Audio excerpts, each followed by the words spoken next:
Hey everyone, and happy Friday. You're listening to The Drive-In on TBS efm, and I'm your host, Brian Jew, and we're still freezing right now in the studio. As you can see, my lips are frozen, so my mouth is kind of weird. I'm gonna have to stretch it out, but it's still cold in Korea, so I'm freezing my booty off. Just to let y'all know. But for all the listeners out there, I want to remind you guys to stay warm as possible because I do not want you guys to get sick. Because if you're sick, it's gonna be hard for you to tune in, or maybe if you're sick, you can stay home. Turn on your radios and listen. So I guess both could be good. Anyways, some people like exercise, some people like to dance. And our first song comes from a perfect movie that has to do with this. So it's a request by Jade Lamb from the 1983 movie Flashdance. Here's Michael Sambella with Maniac. Check it out. Welcome back to The Drive-In. I'm your host, Brian Jew. And before we get things started today on today's show, I want to get to tell you guys how to get in contact with us, because you guys are very curious about that every day. Just simply call the studio at 02-778-1013 or send us a text at #1013 for a charge of 51, or send us an email at efmdrivein@gmail.com, or simply tweet away at efmdrivein. You can send us requests, comments, anything you want, but make sure your song requests are from a movie or a TV show, because that's what our show is all about. Right now we have some Twitter comments. We have way too many. Actually, we have a text. 7044 said, play the Blade movie song. You got to be more specific. There's so many. There's Blade 1, 2, 3. There's so many songs. You can't just say that. It confuses me right now. Also, I want to thank Ebony right now. Ebony's listening, and she's an avid listener. She tweets us all the time. She sent us a package all the way from Mexico, right? That's right, Mexico? No? Where? Yes, I can't mouth read right now. But either way, thank you, Ebony. You sent us packages for all our guests. Me, actually, New Mexico. That's where you sent the package from. So thank you very much. It means so much to us. I'm rocking the ring you got me already. Yeah, what? And the candy and all that stuff. You know, all the care package stuff means a lot to us right now. And Eugene loves it too. He's jumping up for joy outside. So thank you, Ebony. And she's also tweeted right now. She said, yay, EFM driving time, the best part of my day. I get to hear Brian's amazing voice. Happy Friday to everyone at the studio. Well, thank you, Ebony. We love you dearly. And right now it's time for the scene of the day.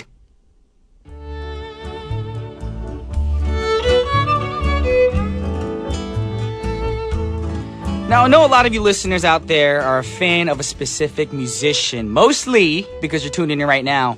Moi, Brian Jew. But what if you got to meet your favorite idol? Would you be starstruck? What would you say? What if the person that you lived or to love all your life was not what you thought they'd be, your expectations about that person?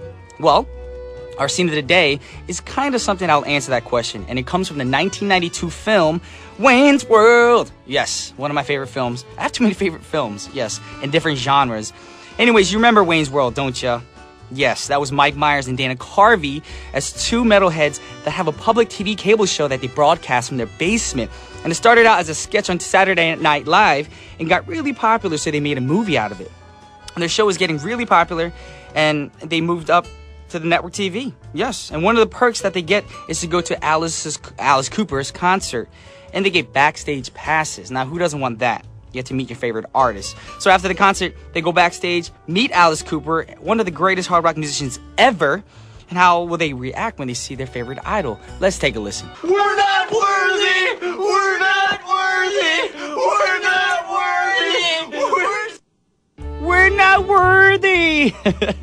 If any of my fans came to see me do my thing, you are definitely worthy. I said worry, because I love all my fans. I know when I did the open studio, all the fans came from Japan, China, Thailand, Taiwan, and Korea. And it's always a great thing to feel loved. Love is a very special thing in life. And yes, you guys are all worthy to be in my life because I love you all. But this scene in particular was really funny because you expect a hardcore rocker like Alice Cooper to be surrounded by hot chicks and drinking all kinds of booze and smoking and feeding live mice to his snake pet or something, something crazy. And it turns out Alice is really intelligent and is a history buff. And Wayne and Garth are really happy to meet him, even though he's smart, and I guess they thought that he was going to be a wild party man, but he's not. He's actually a very sophisticated, intelligent guy. So don't judge rockers just because they're on stage headbanging and doing their thing. Alrighty? So let's take a listen to the song they heard at Alice Cooper's concert. This is from Wayne's World original soundtrack. Here's Alice Cooper with Feed My Frankenstein. Lunchtime!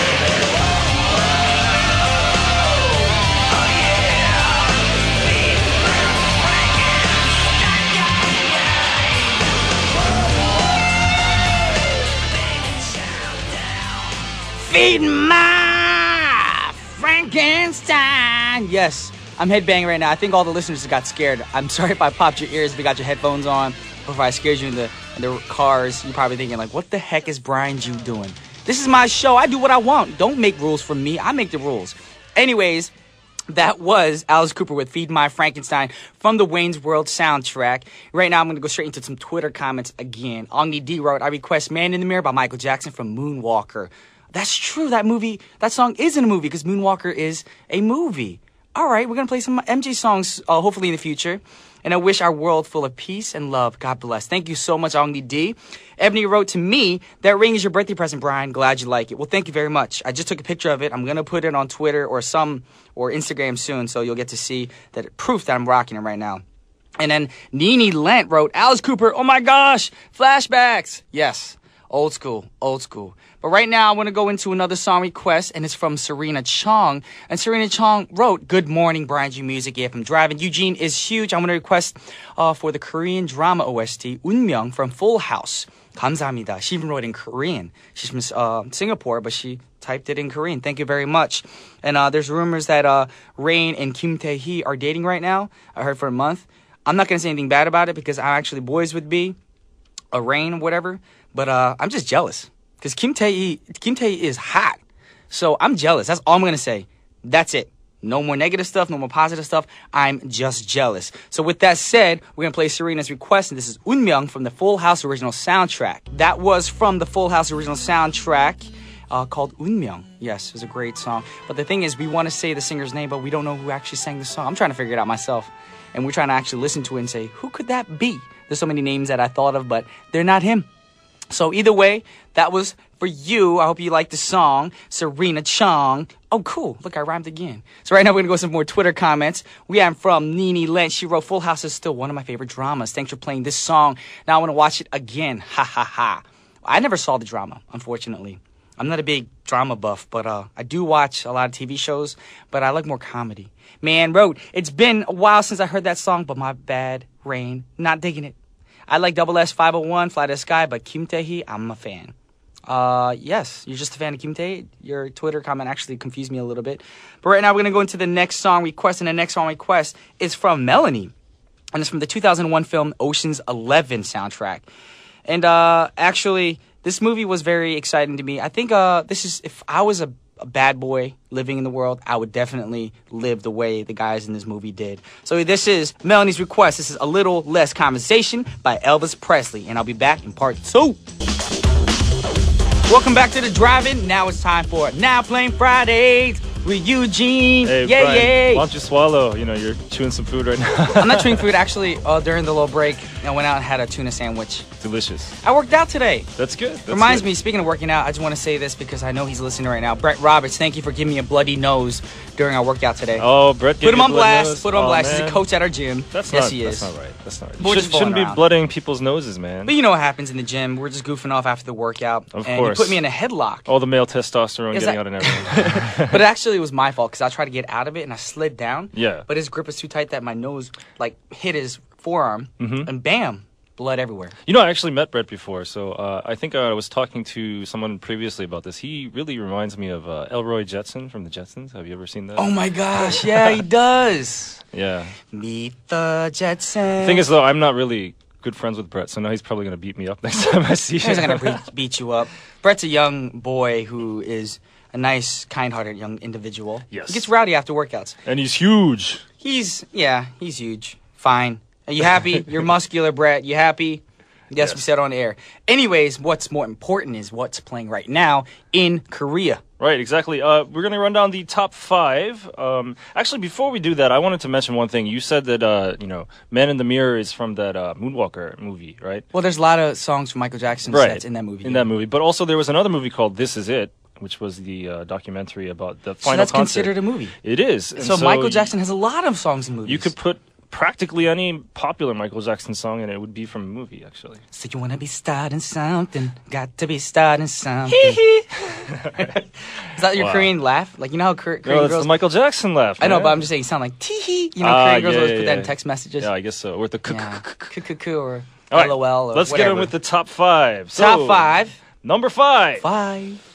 All Okay, this was with actually 5% of the audience. It's called Marrying the Mafia 5 Return of the Family. 가문의 영광 5. Yeah, have you seen any of the previous 4? I've seen, I think, 1 and 4. 1 and 4. Because my friend was in 4. We talked about this last time, but Okay. Yes, she was in it, and I went to the premiere, and I enjoyed it a little bit. You enjoyed it a little bit. I only enjoyed it because I have friends. Actually, everyone in that movie I actually know. That's Oh, what's okay. funny. Yeah, so it Yeah. stars 정준호, 김민정, 유동근, 성동일, and 박상욱, right? Yes. Yeah, so you know all of them. Actually, no, the last 3 I don't know. Oh, okay. But Yeah. but the 2 main people, you know that. Yes. Okay, great. This is about, it's 10 years after Marrying the Mafia 1, and there are 3 people that are the main characters have established an architecture company, and they have become a well-known business. But see, they're related to the mafia, so they're trying to go legit now, I guess. And it's a big challenge if you've been, in the underworld for so long that, you're trying to be legit, and you could easily, slip and do something illegal to try to make money. So they're trying to be legit, really difficult. Be fair. Should be a good movie. Is it? It's a comedy, Yeah, it is definitely comedy. so I recommend watching funny movies, especially when it's Indeed. cold outside. Indeed. So that was number 5. Let's move on to number 4. That's awesome. I love it when you do that. I love it when you do that. That's so hilarious. That was my effect, by the way. That wasn't done by the engineer outside. It was yeah, Brian, it's Brian Jew. auto-tune, low-tech auto-tune, I guess, right? Are you jealous? Yes, I am. That's pretty cool. I wish I could do that. Well, I'm going to try it. I'm not going to try but, okay, so this is the Hobbit, actually. Got 8.5% of the audience. And we've talked about this movie The so movie many about times. me. Movie not about you. It is. Actually, there's a joke at the gym. Brian, you're not that short. Come on. Well, I am. Apparently, guys who are 5'8" nowadays are very short. Because people Okay. nowadays are like 6'1", 6'2", and that's even short for certain people. I would disagree. I'm 5'11". So. Okay, I'm saying, I'm but not that kids short. nowadays in high school, they're Yes, growing. I don't know what they're yes, eating, that but is they're true. growing. It could be, like maybe we have better milk in our diets or something like that. Nowadays? Yeah, I guess so. It's possible. Okay. It's possible. I'm not sure. Or maybe the hormones in the milk make you grow faster. But even at our gym, they make fun of me because me and this other trainer, Nathan, we're the shortest at our gym. So Yeah. people call us the hobbits. the hobbits. Yes. Okay, well, that's kind of mean. You should say, it's not the size of the boat, it's the motion of the ocean, right, or something like that. Whatever you feel like saying. Okay. Whatever Eugene says. Yeah. So anyway. Yes. This movie is getting great reviews. 65% of the critics and 81% of the audiences love this movie on Rotten Tomatoes, and I have not seen it yet. But like I said before, the original Star Wars trilogy was good, but the prequels were not. I didn't even really like the Lord of the Rings trilogy, and this is a prequel. Well, let's put it this so, way. Yeah, I saw it with a group of friends, and half of them hated it. half of them hated it. I loved it. You loved it. Well, why did you love it so I much? felt like it had more action than Lord of the Rings. Oh, good. And it was good to know what happens before the whole Lord of the Rings series, with the Mm-hmm. hobbits and everything. Yeah, well, I'm just curious. Do all the other people from Lord of the Rings movie, do they actually have big roles, or is it just like 5 seconds? They actually have longer roles than you would expect. Elijah Okay. Wood, I thought literally he was going to make a cameo of like 4 seconds, 5 Yeah. seconds. He was in there a good while in the beginning. Okay, but And even then, though this is yeah. supposed to be a prequel, Elijah Wood's actually aged since they filmed the Lord That's of the the Rings. thing that freaked me out. He looked so young in this film. Oh, really? Yeah, I was like, so what's he eating? was it like What skin products he using? CG or a costume or I something? think so, because if you look at Lord of the Rings or The Hobbit, their Yeah. skin, everybody's skin looks too perfect. Too perfect. So obviously Peter Jackson was smart when he hired like their graphics people Yeah. to do all the CG for the film.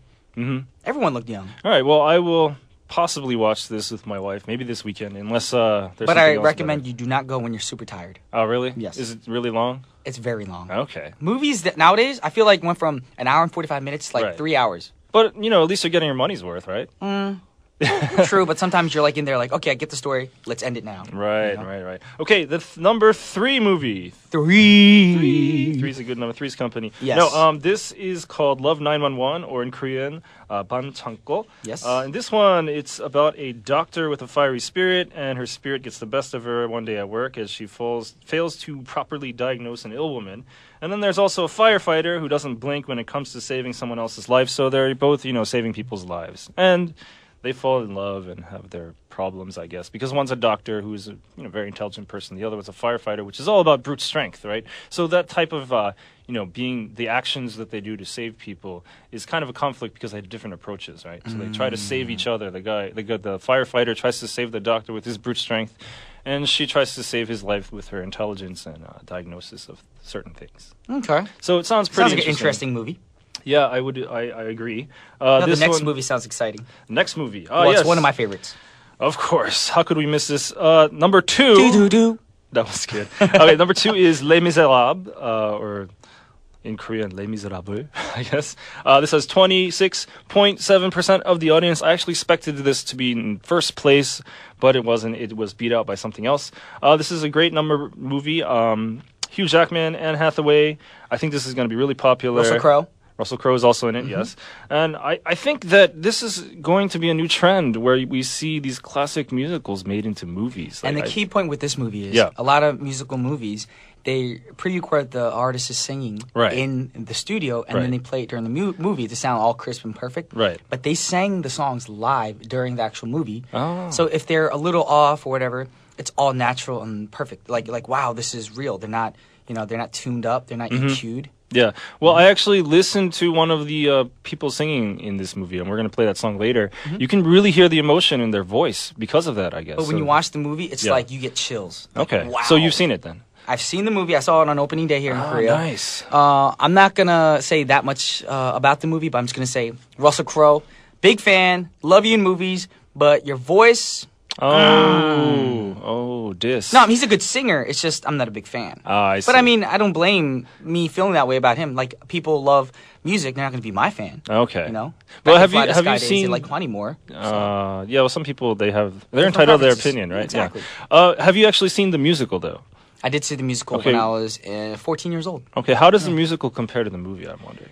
Well, actually, you can't do much on a stage compared to a film. Yeah. Film, you can actually go to different countries, and the set is just ginormous Yeah. compared to Broadway. But the storyline is exactly the same. Mm-hmm. Yeah, the songs are the same, of course. Because I recently saw Mamma Mia on stage, and I thought that the movie was a lot better. Not saying Seriously? the musical. No, I'm not saying the musical Wow. was bad, but I loved the movie. You saw it on Broadway. I did. Lucky. But I thought the movie was a lot better because probably the actors are more recognizable and everything. You got Pierce Brosnan and Meryl Streep, and on Broadway I didn't really. Well, that's the thing recognize about people Broadway. in You're not it. supposed to watch it to recognize the actors. You watch it to respect and enjoy the music. Oh, of and course. It was great. I'm not saying it was bad at all, but I'm just saying I preferred the movie first. Plus, I also saw the movie first, so maybe that might be why. You know what I'm saying? True. All right, now let's go on to number 1. One. You got to do that professionally. That's amazing. I'm gonna record it on a CD or Yeah, something. next time you're recording your next album, you should just say, "I'm gonna do all It's the gonna be effects myself." It's gonna be you know? number 1 on iTunes. I'm gonna be Gangnam Style. All right. Right, Yeah, it's gonna, I- Brian's auto tune. that would be great. All right, so number 1 is Tower. Tower. You've talked about this with Jason Beck. I so want to see this movie so bad because one of my close friends is in this movie. Oh, who's your I close look friend? up to him. One of my favorite actors of all time Yes. too. 설경구. Okay. Yeah, I even texted him last week, saying Merry Christmas, Happy New Year. And he's a very, introverted person, so he doesn't really explain much. But he goes, 고마워, 사랑해. Like Nice. he actually does the Korean word 애교 to me. He says Oh, 사랑해 okay. a couple times. So men that do 애교. yeah. Okay. Well, he does like you can say I love you, brother. Oh yeah, That's pretty I much see what what you're he's saying. I see saying, what you're saying. Now this movie is about it's a Christmas Eve party that goes on in a very tall building, and then suddenly a fire breaks out, and you have to save the people inside the building, right? And actually, to tell you the truth, that sounded very familiar, like a disaster taking place in a skyscraper on Christmas Eve. It sounds like Die Hard to me, doesn't it? It does sound like Die Hard, but we don't know the exact storyline. Of course, so of course. we can't But- judge yet. We can't judge it, but of course in Die Hard it was a terrorist attack. In this one it's just a fire. So there's a firefighter and should be pretty interesting. This is a pretty good movie because it beat out The Hobbit and Les Miserables. But speaking of Les Miserables, I think we got to go on to a song right now. And here's Anne Hathaway with "I Dreamed a Dream." Now we did hear this song before on the show, but we had only a snippet of it. Now we have the full song. Let's go for have it. a listen. No, life has killed the dream.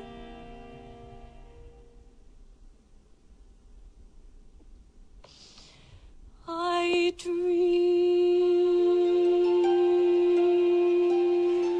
dream. Anne Hathaway, don't cry for me.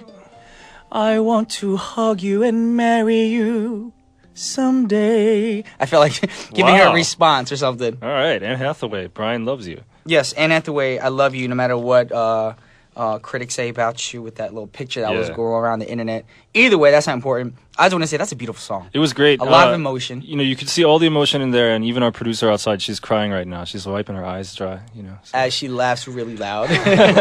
But if you actually watch the movie, Yeah. there's a song that Hugh Jackman sings as well. And you're like, holy my gosh. Holy my gosh. Yeah. He kills it. Of course. Yes. Of course. You know, he's a good singer. And also, you know, there's also Sacha Baron Cohen in this movie, and he's a good singer too. So. Everyone is a great singer. Yeah. And the lady who actually plays Anne Hathaway's character on Broadway plays a different character in the movie. And her voice, magnificent. Mm-hmm. That's all I can say. Oh, it looks like some people on Twitter have actually seen this movie. It looks like Reha has said, I saw Les Miserables on Tuesday, and it was so good. I liked the live singing much better than in motion. Okay, good. Great. That's Much better emotion, yes. Yes. That is true. Okay. So, Mm-hmm. you know, if you haven't seen Les Miserables, I recommend that we... go If you're see a it. musical lover, Yes, there's mixed yes. reviews because my closest friend and my old roommate actually saw the movie, and he said he was actually bored because he thought there's going to be more dialogue. Oh. Yeah. Oh, that's too bad. Well, okay, let's go on to the Now Playing Friday, where we will talk about a movie that is out in theaters right now. Brand new. Yeah. Okay, this one is actually a Tom Cruise movie called Jack Reacher, which he came I heard about this. Yeah, Tom Cruise came to Korea last month to promote this movie, if you recall. Right? Yeah. Oh, that's why I was in Korea. Yes, that's why he was in Korea. Oh, I was about to get mad at him. I was like, TC, you came to Korea, you don't even call me? Yeah, I mean, because you guys are homies from way back. Right? Yes. That's how we do it. That's TC and BJ, man. Okay, We so boys. this movie is about, well, it's based on a movie, on a novel. It's written by Lee Child, and Okay. the novel's called One Shot. And the movie's pretty interesting, and it took place in Is Pittsburgh, it the same Pennsylvania. exact story as the book? I think they have altered a few things, but generally it's the same story. Well, they altered the title, Yeah, obviously. well, Jack Reacher is of course the main character from the book, and they decided to make him the title for the movie, right? And you know, Rotten Tomatoes critics 61% like it, audience 75% like it. You know, audience is always higher on that. I don't know why. I guess the critics are just overly harsh. Like, it's their Critics job think to- just because their job is to critique a movie, to Yeah. be more harsh about it. I think. Yeah, I guess they have to like find the negative stuff when there really Just isn't enjoy, even there. relax. Life is too short to be negative, man. Well, I relax. guess when you're getting paid, you got to pick stuff apart, right? Mm-hmm. And one thing that was really good about this is they shot it entirely in Pittsburgh, Pennsylvania, which is where, you know, the novel took place. So I'm just really glad that they did something like that, because usually they just recreate something and do it in California, you know? That is But this true. one, if you live in Pittsburgh, you're going to know that this movie's about Pittsburgh. Yeah, I've seen so many movies that say New Jersey on the license plates of Yeah, cars, yeah. and it's in Canada when they film it. Of course. Yeah. Yeah, I've seen stuff like that. Or whenever, you know, I grew up in the DC area and there's like a movie and they like, oh, he's on the metro in DC, and you look, it's obviously not a DC subway Exactly. train, you know? So Come on, directors. and movie I really like producers. it when they do it on location in the actual place. But Exactly. what this is basically a murder mystery movie. Ooh. So it starts out, they're at the PNC Park Stadium in Pittsburgh, and there's a sniper who kills 5 people randomly and then quickly flees in his van, right? Okay. And on the gun, the murder weapon, they see that the suspect is, you know, an ex-military sniper. Okay. So he's the number one suspect, and they call in somebody who is Jack Reacher, or Tom Cruise's character, who is a drifter and former Army military police officer. Okay. Because of his experience in the Army, he's very, he's knowledgeable about this suspect. So he goes, he's going to go out and search for him. But when he's searching for him, he finds out that maybe it wasn't actually that guy, and that guy's getting framed by somebody else. Which you have to watch the rest of the movie to figure out who that is. Right? That's So true. it's actually much, much deeper than, obviously this ex-soldier went crazy and decided to kill 10 people or 5 people. But, it turns out there's somewhat of a conspiracy behind it, and maybe he's not the one who did it after all. Cool. Real talk. Yes, that's what I'm talking about. All right. Yes. So, this is playing in theaters right now. I think we really should go and see it if you've got time. Me? Do you me? Yeah, let's go. All right, you buy the ticket, I'll buy the popcorn. All right. Let's do this. Deal. But, we are running short on time a little bit. So let's hear a song from this movie that's Drop the Line with State Trooper. And this is in the movie, so it should be a really good song. Cool. And I'll see you next Wednesday. I will see you next Wednesday. All Goodbye, right. Brian. Peace. Goodbye. Yeah, we're back right now, but unfortunately it's time for the end of the show. But stick around because we have 1013 Main Street with An Jung-hyun next. And the last song for the day, since we're talking about musicals or musical movies, we're going to play another one from a musical movie, and this is from the Dreamgirls original soundtrack, and it's One Night Only, performed by the cast of Dreamgirls. And this is Brian Ju signing off. Don't be sad because you won't hear my voice over Saturday and Sunday, but I'll be back Monday, y'all. Peace!